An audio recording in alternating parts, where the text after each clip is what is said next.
What if I told you that the teacher's approach to implementing technology might be exactly what we're missing? Well, today on today's show of the Hart Hustle podcast, we've got Ema Roloff, the co-founder and principal consultant of Roloff Consulting. Now, Ema travels the world sharing expertise and guidance about how organizations should be implementing technology today in this world of digital transformation.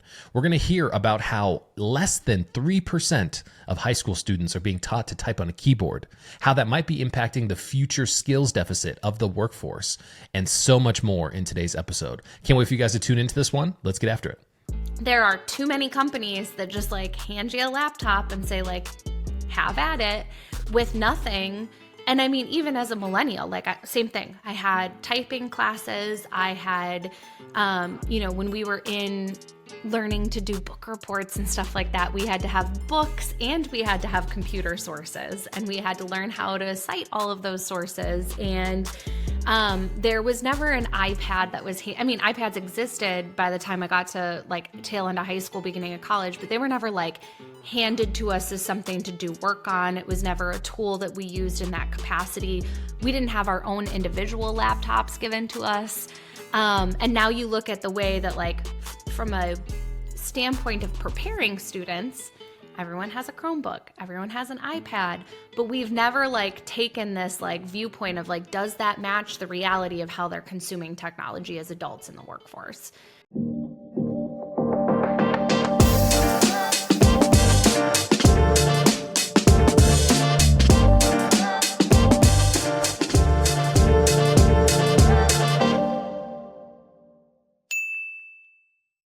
Ema, in our previous conversation together, you talked about a surprising study that you stumbled across. In 2000, you said about 40% of students were being trained on how to type on a keyboard. As of 2019, that number was less than 3% of students were being taught to type on a keyboard. Mm-hmm. What ramifications is this going to have on how we kind of understand and interact with technology in the future? Well, I think it shows a pretty big disconnect between what we're doing in the K through 12 education system and what's expected of people when they come out of whether it's college or high school and move into the workforce in terms of how we are interacting with technology. Now, of course, there are some careers that you can go into where your technology is going to be mobile devices and interacting with technology in this kind of consumable nature, but most office jobs and most office environments are also behind in terms of updating their technology. So we've got students that are being educated without all of the tools that they'll need. And then we've got companies that are struggling to update to even get to a feature comparability standpoint to what they're seeing in the classroom. And it's making this big divide that is pretty drastically impacting Gen Z as they come into the workforce. And now Gen Alpha isn't far behind. And we're going to see a lot of the same things. That same study actually, I think it was, and I don't have it in front of me, but I think it was something 40% of assignments were all submitted via mobile device. So these students are writing papers, they're doing their everything on an iPad or more than likely a phone. So if you don't have the skills to type, or you don't have the skills to figure out how to navigate a file structure or download a document and attach it to an email before you send it out to somebody, or all of these things that feel second nature to people that have been in the working environment and or learned technology as they were growing up, that's a big disadvantage. And companies are not set up to train people on that, because it was something that people came to them with the skill set of in the past. So I think that there's kind of and we can talk a little bit more about this, but there's a little triangle of responsibility that needs to change. Students need to recognize that they might not have all of the skills and start figuring out how to build them. Companies need to recognize that those skills aren't being taught in school like they might have been once upon a time and help support that training. And then schools have to think about how they're preparing students for the inevitable career that they're going to go into, and whether the way that we've been managing this for the last probably 10 to 15 years isn't cutting it anymore.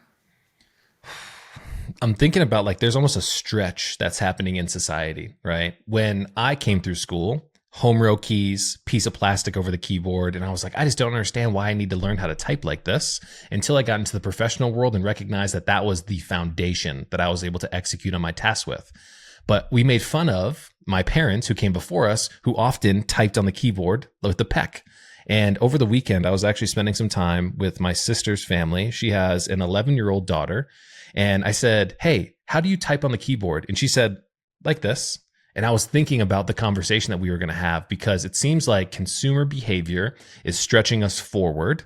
We dragged people forward with us. And now it seems like we are getting to the point where the stretch is not covering the technological literacy and the readiness of these people who are coming into the workforce. It's a really interesting time to see how technology is stretching us forward, but yet society still tends to lag behind it, if that makes sense. Yeah. Well, and I think you touched on the idea of digital literacy.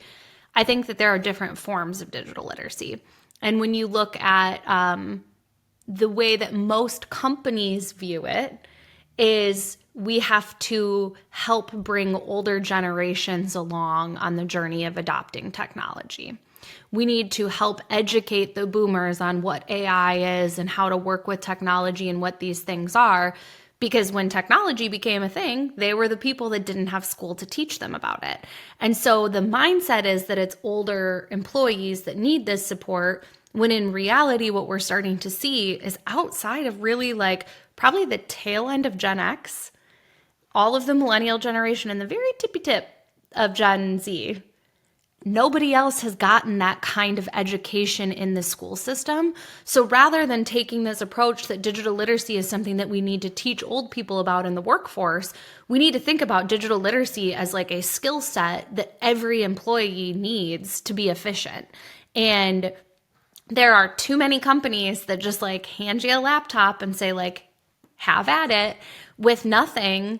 And I mean, even as a millennial, like same thing. I had typing classes. I had, when we were in learning to do book reports and stuff like that, we had to have books and we had to have computer sources, and we had to learn how to cite all of those sources. And there was never an iPad that was, iPads existed by the time I got to like tail end of high school, beginning of college, but they were never like handed to us as something to do work on. It was never a tool that we used in that capacity. We didn't have our own individual laptops given to us. And now you look at the way that like from a standpoint of preparing students, everyone has a Chromebook, everyone has an iPad, but we've never like taken this like viewpoint of like, does that match the reality of how they're consuming technology as adults in the workforce? And I've had some people that get upset that I like talk about the idea that schools are meant to like help prepare the workforce. But realistically, as a previous teacher, your job is to help create citizens that can go forward and like be productive members of the world that's in front of them. And this feels like a really, really important part of it that we're just ignoring. How much more pressure can they put on us millennials to have to carry the entire world forward, Emma? You know what I mean? It's a real thing though. I mean, so the last time I was in an office, like now I run my own business, but the last time I was working in a company, it was not unusual for me to go from helping someone who was 15 years older than me figure out how to navigate something to explaining something on the other end of the spectrum to one of the new hires who had just started that didn't know how to navigate, name whatever old antiquated process we have, or even things again that seem really silly, like, no, like you can't include the Word document. You have to turn it into a PDF. And like, you actually have to go through these steps. Like we joke that people who are like, 10 times our pay grade don't know how to turn things into a PDF. I'd be curious what percentage of Gen Z can do it without any prompting. Like directly out of high school, how many of them, if you were like, great, here's a document, convert it to a PDF, attach it to this Microsoft Outlook email, and send it off to somebody outside of the organization. Do they know the steps of that without any prompting? And I don't know how many of them do growing up in the ecosystem of Google and Chromebooks and iPads. And my entire journey down this actually started with somebody talking about that in a TikTok. I saw a TikTok video of a recruiter who was like, none of you realize how bad this problem is. She was like, as a recruiter, the amount of times that I will ask somebody to send me their resume, and she's like, and I get a screenshot of a Word document open up on their on their desktop with their entire desktop background and everything else. They know how to attach something, but they don't know how to export the document. They don't know how to send it in a way that we would naturally do if someone asked us for our resume. And then I started going through the comments, and then I was like, well, this actually kind of matches up with my, and then I started doing a little bit of digging, and I was like, whoa, this is actually like a real life problem that nobody seems to be talking about. If this is something that is so obvious to us, right, and people on the ground level are saying there's a big problem coming down the pipe, how do we get this far off of center? Like, where did the motivation come to stop, I would say, teaching these things while recognizing we were, I would say, ignoring a huge obligation to get the future workforce ready to be able to handle tools like this? I think a lot of it honestly comes down to, and this is like not necessarily a technology conversation, but more of a education in the US system. We have curriculums that are handed down to teachers, and the teachers have to teach what the curriculum is that they're provided. And there are some places where like it's a reality that they're not even getting access to an iPad or a Chromebook because resources aren't there, let alone then the environments where we're trying to give everybody the best tools available. So that means the most modern things without thinking through the thought process of how we're actually going to execute and what that means down the line. And, what school would turn down Google coming to them and saying, we're going to give you the deal of a lifetime for all of your students to have their own personal computer so that you can, help teach them in the way of the future. Oh, and by the way, all of these textbook manufacturers now do everything online. Yep. And all of your tools now are through this, and you have limited resources, and this is the most inexpensive option. But by the way, that inexpensive option doesn't match up with anything that they're going to see in the business world. And so they're stuck in this position where like, how do you don't have a way around it. Your kids' textbooks are online. The curriculum that you're being told is online, that you have to teach is online. The resource that you're given doesn't match up with the resources that they're going to be given as an adult when they go out into the workforce. You do the best you can. This is a concept that I talked about on the podcast a couple of times. It's called the instant gratification trap, right? Often in society today, we're seeing a lot of, I would say, demographics of society getting caught with the instant gratification trap. It started out with a point or a finger of judgment and saying, younger generations, you guys want things so quick. But now we're seeing, I would say, societal pressures and business pressures that put even the education system in the instant gratification trap. Let's give technology to everybody as quick as possible. How are we going to do that? Digitize, iPads, all of those type of things. But it seemed like we forgot about some of the fundamental building blocks to get them to where they're going.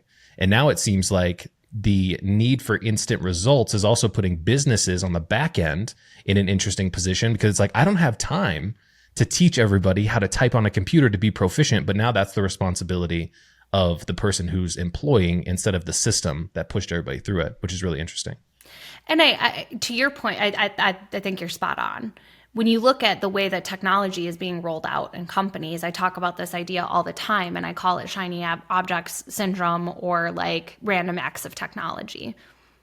And it's the idea that instead of taking a very sober approach to the way that we transform our businesses and looking at how are we managing the foundational components of our company, we keep slapping these new shiny objects along the outside of these core systems that are older than me in most cases.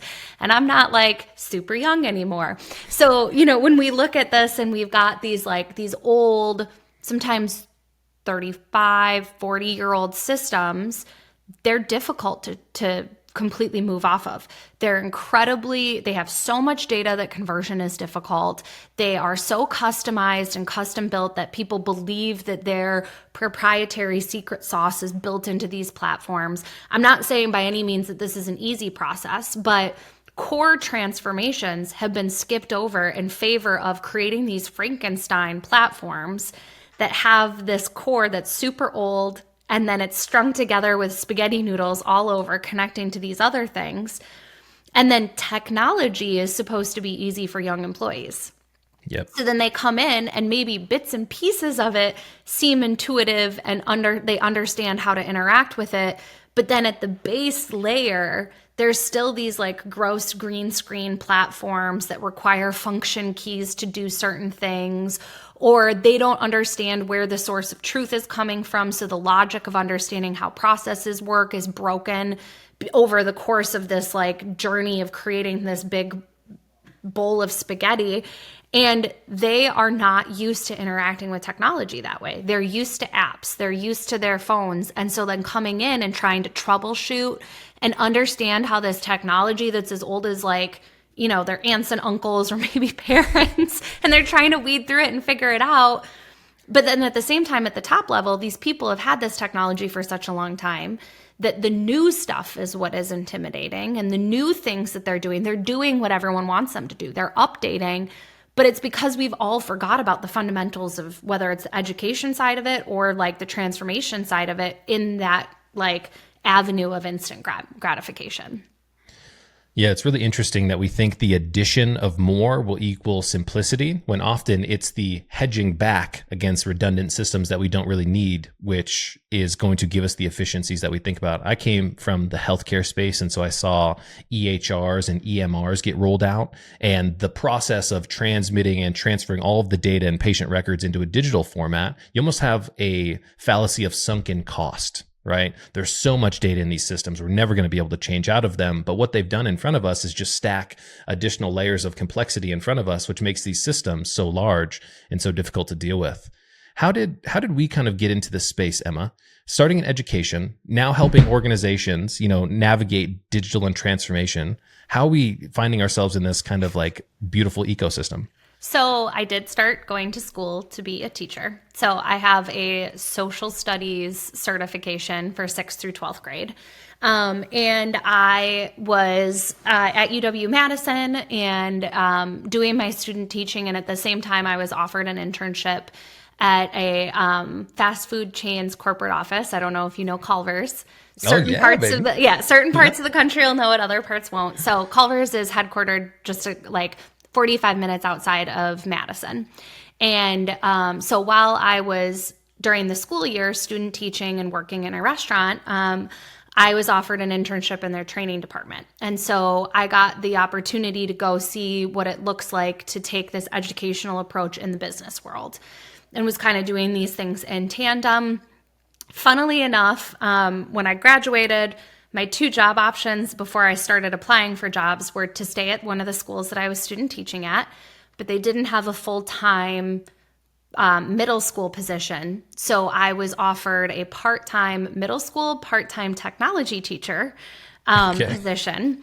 And it would have been helping kids. Actually, that was probably my first interaction with seeing kids firsthand using technology in the classroom and being like, they're all, these 6th and 7th graders are all like tip tapping, like what's happening here? And then seeing them on like the keyboard on the iPad. And truthfully, I didn't want to teach technology. I wanted to teach social studies, or the school that I was working at was like, I would have been able to teach every subject. So it would have been a really cool experience. But I also then at the same time got a full-time offer at Culver's Franchising in their training department. And truth be told, it came down to the job that was going to help pay off my student loans without a second part-time job. And so I took the position in the training department thinking, you know what, I have liked my taste of business so far. I will always have a teaching certification. I can always go back and reinstate the license even if it expires. So I kind of went down the path of corporate training. But my position was still, it was like teaching soft skills to managers from restaurants from across the country. It was training franchisees on every aspect of owning a franchise, from, you know, how to make burgers and custard to like what are employment practices and like how do you manage your inventory. And it was a really great spot for me to learn business because it's a big company. They're over $1 billion in revenue, but it's still run, or at least at the time that I was there, was still run like a small town company. So I, as an intern, knocked on the door of the CFO and said, hey, can you help me read this P&L? I have no idea what it is. So like I got this really great experience to learn about business, and then kind of figured like, oh, I actually like this. And so when I was ready to make a transition away from training in the restaurant and in this like kind of classroom environment, I joke I had an intervention from my husband, his uncle, and his dad one year on Thanksgiving. And I was looking for other training positions, and they sat me down and they told me that I needed to go into sales. And I was like, "Ooh, I don't like that idea. That sounds icky gross to me. I don't like it." And I didn't know it at the time, but now it's probably like the initial seed of the business that my husband and I run together. But he looked at me and he said, like, if you find the right product and the right company that you believe in, all you have to do is teach people how you're going to solve their problems, because the best salespeople are teachers. And so that was enough for me to apply to one sales job to get him to be quiet. And then I think that there was something like stars aligning somewhere in terms of my my career trajectory, because the company that I applied to, the COO had worked for IBM prior, like right when technology like first became a thing. Nobody had degrees in it, nobody had backgrounds in it, and they would go to college campuses and recruit teachers to come sell technology because they needed people to teach people about technology. And so when she got my resume, she was like, "Oh, as soon as I saw you were a teacher, I thought we can teach her the rest as long as we like her." And so that teacher background and then like being a cultural fit for the company is what got me that position. And truthfully, I applied to the company not really knowing a lot about what they did. And kind of again in the, I will check the box for you to be quiet and I will show you that I won't get a sales job. And the company that I ended up taking the position with was a process automation company that resold a collection of different technologies. Again, looking back at the background of that, having multiple different tools that were at our disposal spoiled me, because I got to go in and help customers think through exactly what they wanted their future state to look like, and then help them design what that was going to look like. Alongside with our consultants and the rest of our team, we could take that process approach because we were reselling software as opposed to the software being what dictated how we went about things.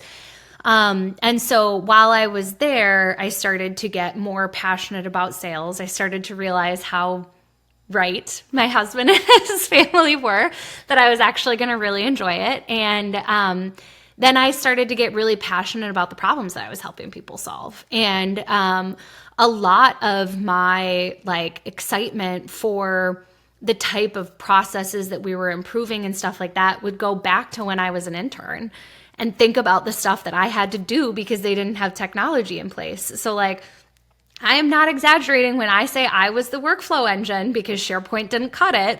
I would walk around with a little piece of paper with people's names on a sticky note on the front with a checkbox next to everybody's name to make sure we had appropriate approvals on things. And, so like I had these experiences where I got to see like, how would this have been done without the technology, which made it that much more meaningful for me. And then over time, COVID hit.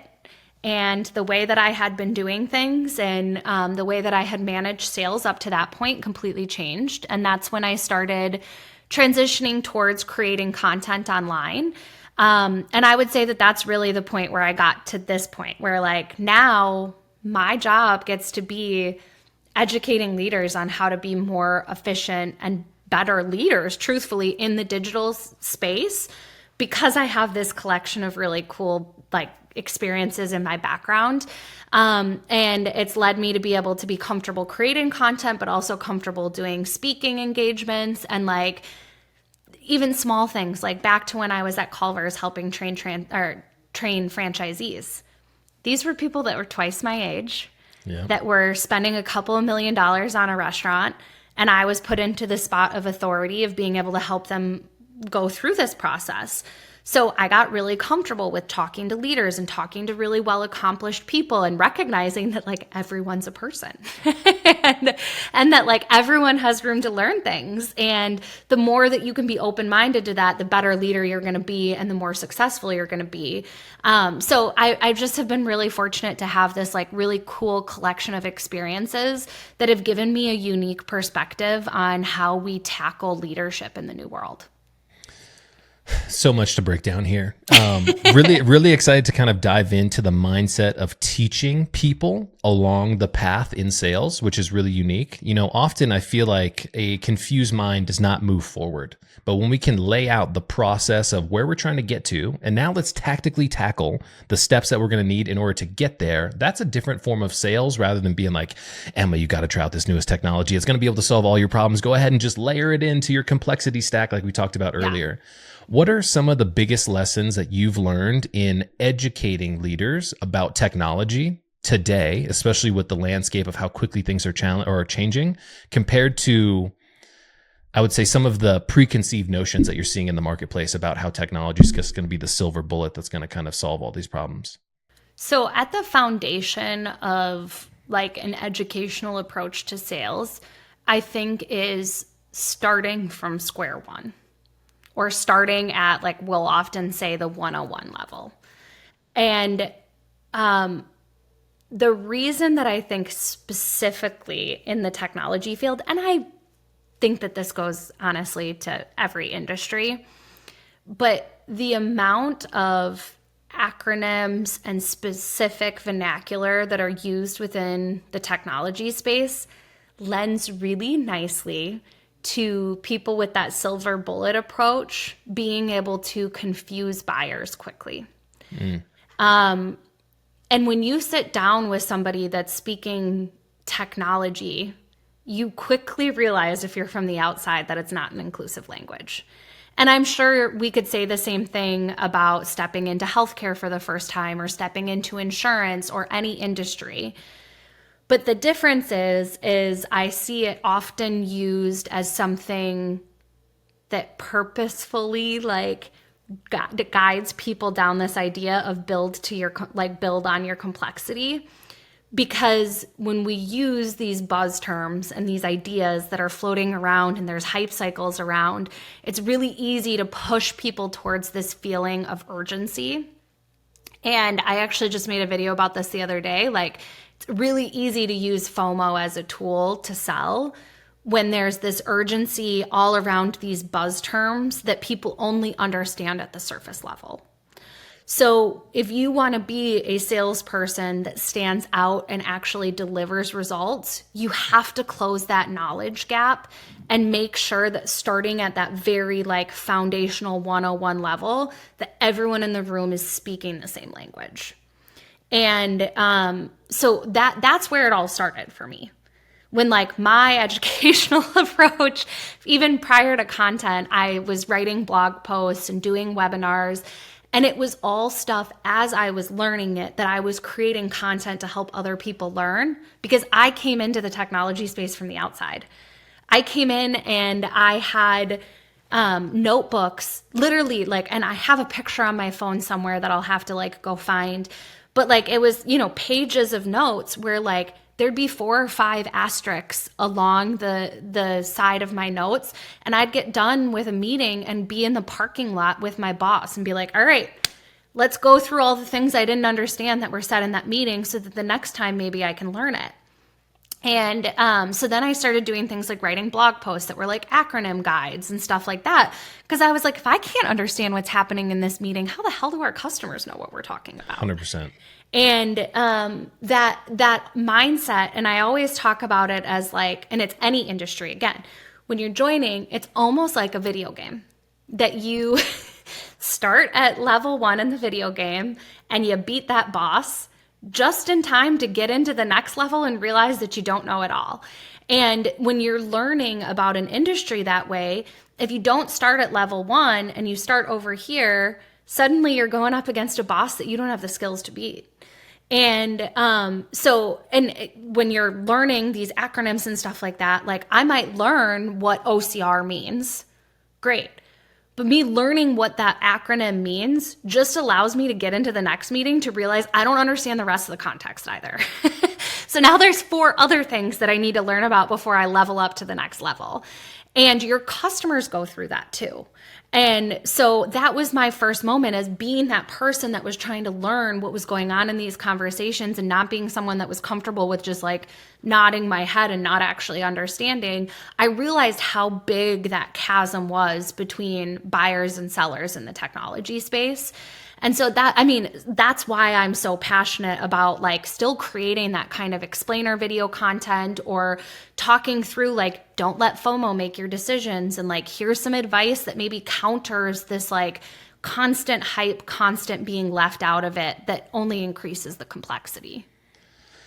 The definition of terms is incredibly important to make sure everybody's on the same page. I want to say I saw a piece of content of yours where somebody was using the acronym of LLM, but they were referring it to as like a learning language model, right? And they're like, well, this is what the learning language model is going to help you do. And everybody was like, okay, yeah, that makes perfect sense. And naturally, in my mind, I was thinking, red flag. Yeah. We don't truly understand the technology, but we're talking about it in terms that's going to point everybody in the wrong direction. I want to talk a little bit about the hype cycle. So over the last couple of years, I want to get your 2 cents on the emergence of AI and everybody being an AI first company, even if you sell things like pillows. What's happening to the business culture out here with that hype train or that FOMO feeling? So I'm going to just start by saying, I don't think that there are very many companies at all, if any, that should be AI first. I think I want to live in a world where companies are people first. And that might come in different shapes and sizes in terms of like what your mission is and how you are enabling people or what group of people you're helping to support. But I really hate this idea of being AI first because I think we've lost the plot when we get to that point. Tell us about the plot. The entire purpose of technology is to enable people and enable us to solve bigger problems, to accomplish things that have not been able, like that we haven't been able to accomplish in the past, and to create a world where humans can do the things that we enjoy while technology takes care of the parts that are not safe or not enjoyable, or, and that's what technology has been doing from the very beginning. When you look at any sort of technological advancement, the idea has been to improve the human experience. This is the first time, though, where because we're so excited about the potential of the tools that are in front of us, that we're now starting to make the focus the technology as opposed to improving the human experience. Like, I would pretty hard bet that no one was like, hey, I want to be a plow first company. Like, let's, like that, it sounds ridiculous to say now, but like when we think about this, and I'm sure that there were companies that were automation first, or like when, the Industrial Revolution happened, that there were people that focused too much on like the machinery and the benefit that comes there and not enough on their people. But then that's why things like unions were created to make sure that people were protected. And, this is definitely not the first time that we have like lost the plot in terms of like what we're supposed to be using technology for. But the idea of technology should be to improve the human experience. And when we take this approach where we're focused on the technology first, we're losing sight of what the entire purpose of the tool is supposed to be. And I don't want to end up in a world where like all of the dystopian novels and things come true because we lost that plot and focused on the wrong things. I want to at least fight the fight that I can to try and get us to think through building the type of future that we want using technology as a tool, because there is massive potential, but we have to be thoughtful about how we do it.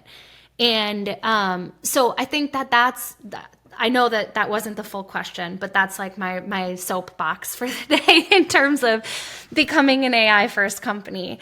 Now, when it comes to the pillow companies, or I've seen, the CIO of Yum Brands, which is like Pizza Hut and Taco Bell, came out and said that they're going to be an AI first company.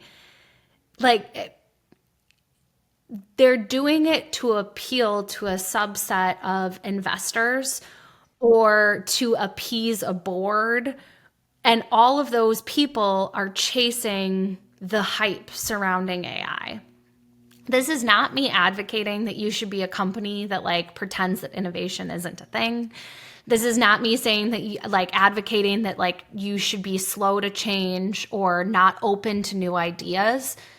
But there's a difference between being open to new ideas and using tools as tools to accomplish like business objectives and using technology for technology's sake.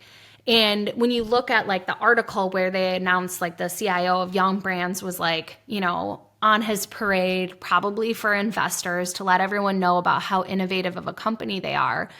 One of the use cases of generative AI that he had was that they were going to create the ability for people within the restaurants to ask a generative AI agent what temperature they should set the pizza oven to. To me, maybe just have pizza ovens that like have some buttons so that if it's that hard of a, like, you know, that you press the buttons or you post it on a sign next to the oven. And then maybe if we're going to invest in generative AI for training and development of our people, we do it on customer service and how to improve the human experience that's a part of our restaurants, which are in the hospitality industry, which is all supposed to be about people, even if it's fast food. So like that's where, again, when you're focused only on the technology, you come up with stupid ways to use it instead of solving real problems that you have through the use of the tools that are at your disposal.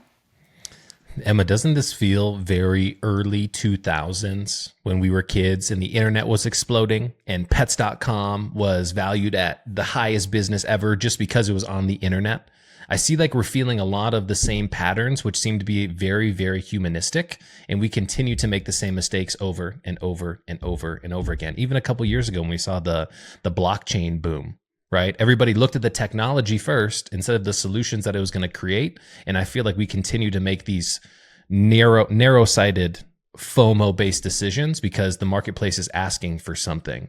But it was the great leaders like Jeff Bezos, as an example. I saw an interview maybe a year ago where somebody was saying, you're an internet company. And he was like, no, we're a customer service company. And he was like, we also have millions of square feet of warehouses here where we distribute and send product around the world. But they said, yeah, but you're an internet company. He said, I think you're just missing the framework of the business and you're trying to put it in this box of the boom right now, which is really interesting to me.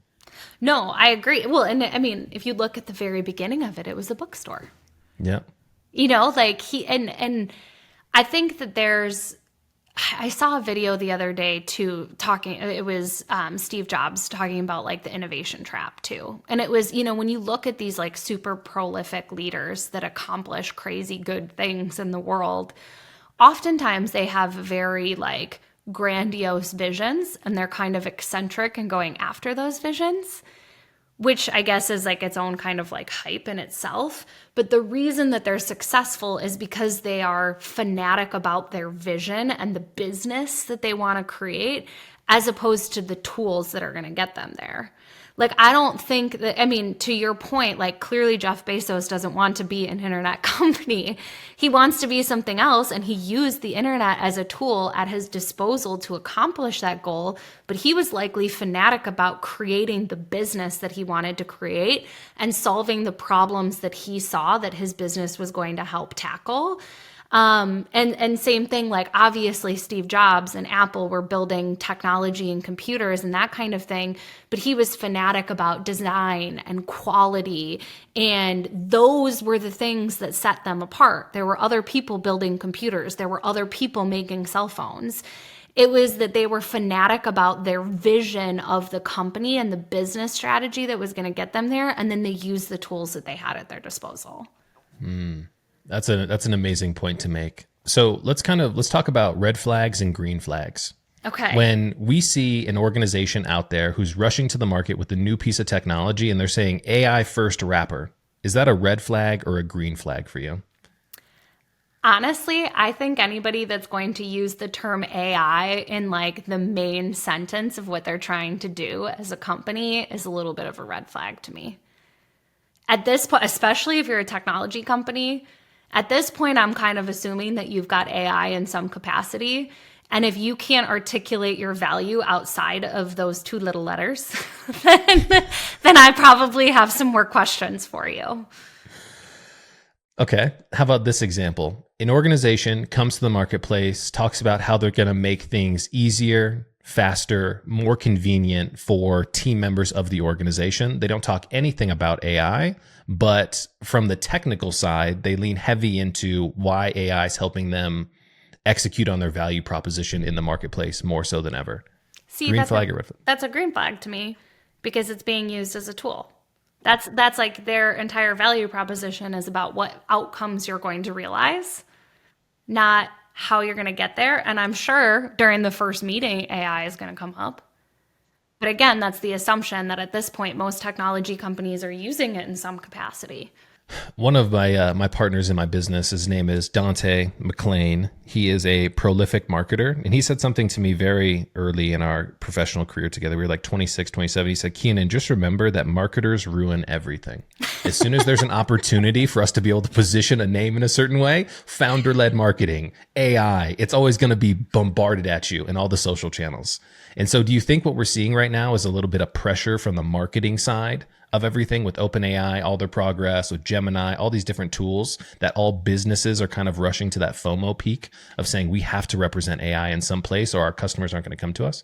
I would say it's probably not even marketing. It's probably executive teams and or boards of directors. I literally had a conversation with someone and they asked me very vaguely about, and this was an executive that of a pretty large company, asked me like vaguely, like, what kind of AI solution should we be looking at? And I said, well, like, what are you looking to accomplish? Like, what problem are we trying to solve? And he was like, honestly, I don't even know what I'm trying to solve, but my board of directors told me that we need to start looking at how we can bring AI into the business. And I was like, oh, there you Red go. flag. Yeah. And, they were in a position where, like, what do they say? Like, it's their job to figure out what problem they're going to solve. Now, I would argue that leader should have gone back to their team and said, what problems do we have are big and hairy that we haven't been able to solve in the past?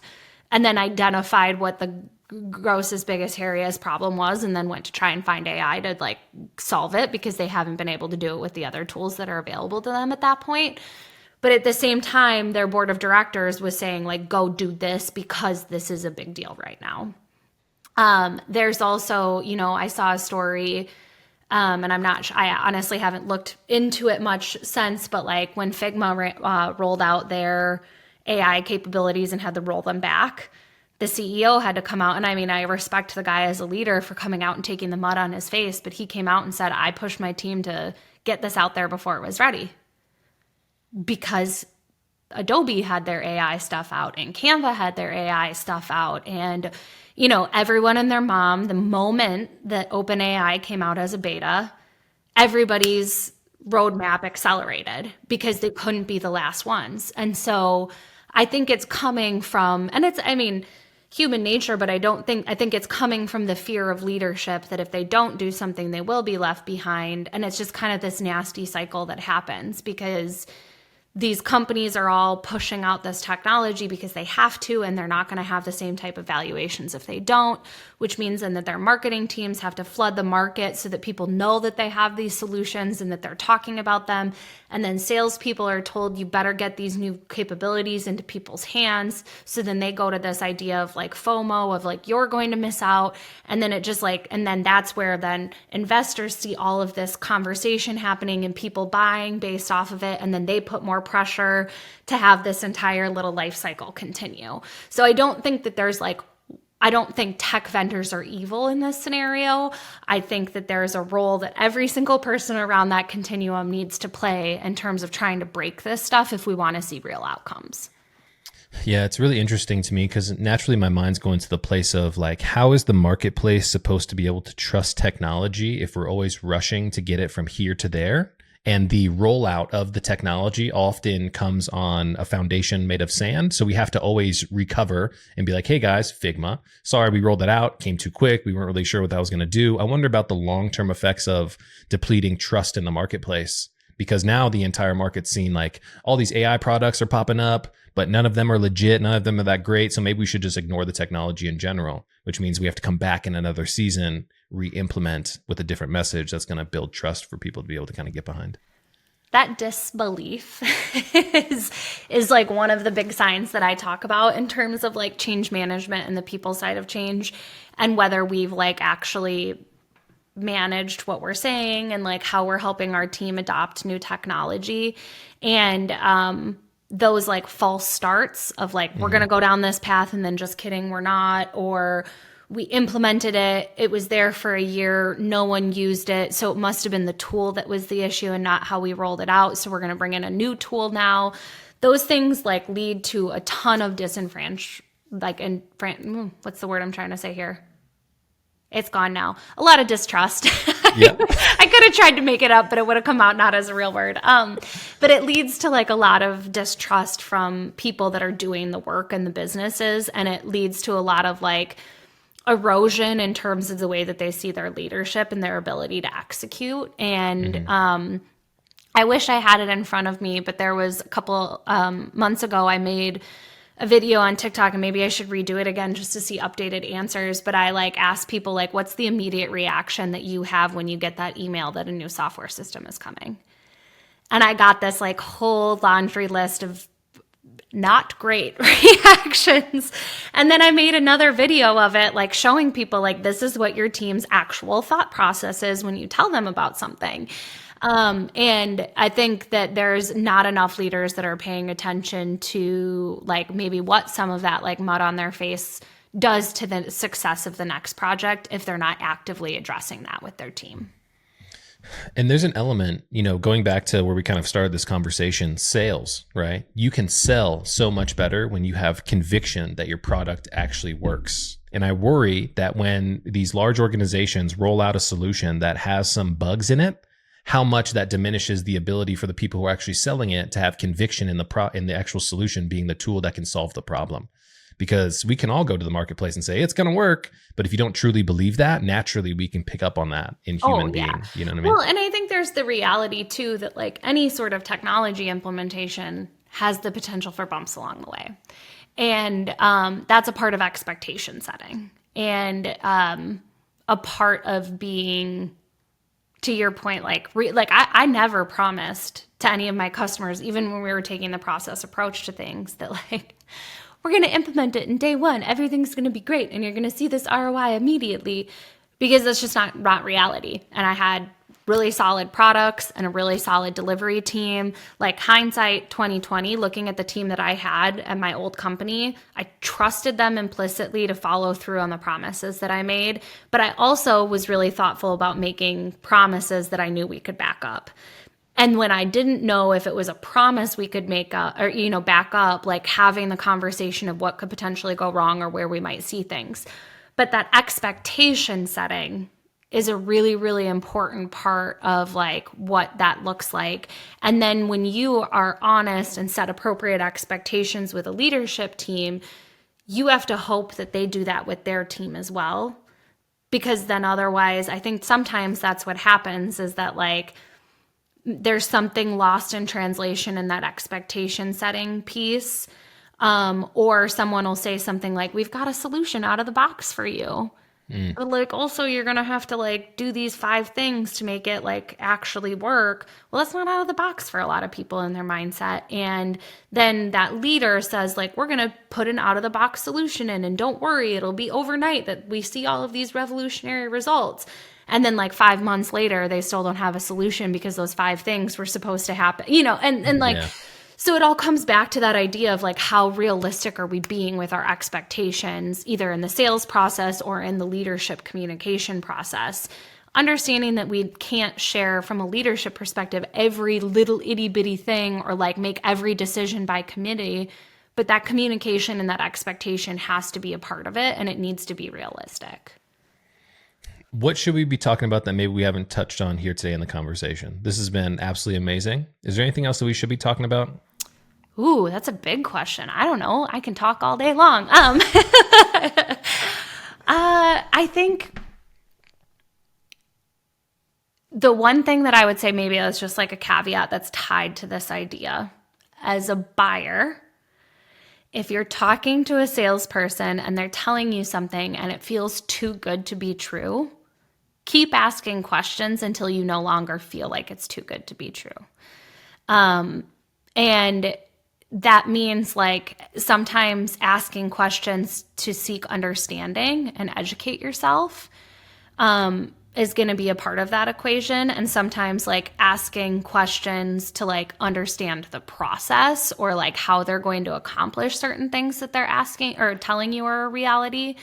When it comes to something like AI, a company, if they actually have built their own AI and it's not like a wrapper around OpenAI or something along those lines, when you ask questions about how the AI algorithm is working, somebody on their team, might not be the salesperson, but somebody on their team should be able to break down for you exactly how that algorithm is working in a way that would make sense to like my 5-year-old daughter. Mm-hmm. Instead of throwing around the acronyms of like, hey, and then blah, blah, blah, and parsing, and this is what's going to happen, blah, blah, they should be able to explain it to you like they're explaining it to a 5th grader. Exactly. You should be able to understand it deeply enough that you feel like you could then explain it to your team in that exact same plain language so that everybody understands. Again, kind of getting back down to that like layer of communication that everyone understands and everyone can speak. So like, again, ask the questions that you need to get that level of understanding so that you can do your job as a leader appropriately.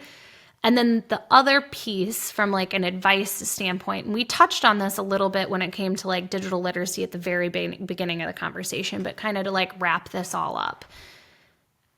If you're listening to this and you're a leader and you hear that potentially you have young employees that are coming in that don't have the same kind of technical skills that others used to, or you know that you have older employees that don't understand everything, or hell, you have millennial employees that just don't stay up to date on technology, which is completely okay.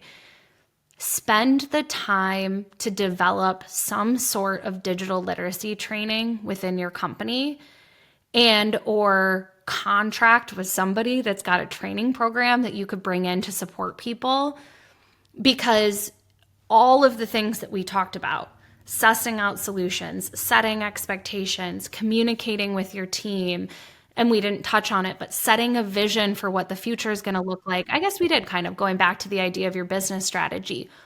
All of those things get easier when everyone's speaking the same language, and you don't get everyone speaking the same language unless you invest in the training to make it happen. So those are kind of like, I guess, my last 2 like parting words of plea. I wouldn't even say their advice, like pleas to leaders of how we're going to maybe change some of this trajectory. Well, thank you for teaching us how we should go through this process of digital transformation, some of the, I would say, potholes that we should be avoiding and the things that we should really be focusing on, Emma. One of our traditions here on the podcast, as we, put the plane down to land, is our previous guest wanted to ask you a question. Their question was, what do people see as the next big disruptor in your industry? And what are they doing to prepare for that disruption? You can answer it however you want. Well, that one feels so easy because we just spent the whole podcast talking about it. And I mean, to the defense of AI, there are things that are going to be possible 5 years from now that I'm probably not even aware are on the roadmap for us to try and accomplish as a society. And it's going to come from AI. And I guess like broadly speaking, because I work in the technology industry, I can just like sprinkle on like, let's talk about healthcare. The stuff that is happening in terms of like individual gene sequencing and being able to create personalized medical care for people with cancer or, all sorts of different things is incredibly exciting. and I've worked with biotech companies in the past and, things like liquid biopsies where you can give one, vial of blood and all of a sudden be tested for the top 45 cancers. These types of things are going like, that's where we're using AI to solve real true problems that are going to improve and impact the human experience almost immediately. And so those are the things that I'm like the most excited about when it comes. There's still some ethical conversations that need to happen tied to that. But like there is massive potential here for us to do some really cool things. And we all get to have a front row seat in it, which is just so exciting to me. I mean, it's wild to think about where we came from. You know, from the flip phones. I still remember my parents having the silver bricks that they would have in their cars as cell phones. You know what I mean? I still remember the first time my father was talking to my mom, who was in a car ahead of us while we were on the freeway, and my mind was blown. And now to think about where we're going with AI, we have had an amazing front row seat to see the before and the after times, and I'm excited to see where this is going to go, Emma. Thank you so much for joining the podcast. This is an absolute blast. You killed it. Thanks for having me. All right, guys, we'll catch you in the next one. There we go.